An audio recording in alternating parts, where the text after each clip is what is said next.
मिट्टी एक छोटी सी गली की कहानी। एक छोटी सी गली के कोने में एक पुरानी सी झोपड़ी के नीचे एक नन्ही सी बिल्ली ने जन्म लिया।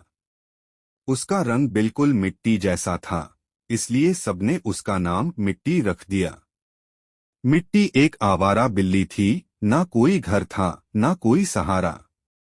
लेकिन उसकी आंखों में एक अलग सी चमक थी, जिंदगी से भरपूर, उम्मीदों से भरी हुई। हर दिन मिट्टी गलियों में दौड़ती, कभी कचरे से कुछ ढूंढती तो कभी किसी बच्चे के हाथ से रोटी चुरा लेती। लोग उसे भगाने की कोशिश करते, मगर एक छोटी सी लड़की जोया उसकी सच्ची दोस्त बन गई। जोया हर रोज स्कूल से लौटते वक्त मिट्टी के लिए थोड़ा सा दूध लाती थी।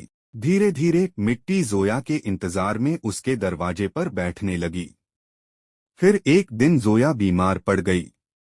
दिन बीतते गए, लेकिन जोया नहीं आई। मिट्टी हर रोज वहीं बैठकर उसका इंतजार करती रही।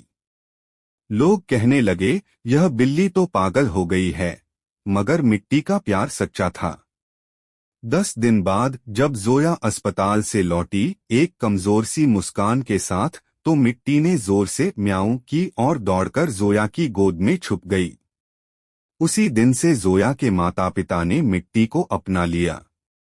अब मिट्टी कोई आवारा बिल्ली नहीं थी, वह जोया के घर की सबसे खास सदस्य बन चुकी थी।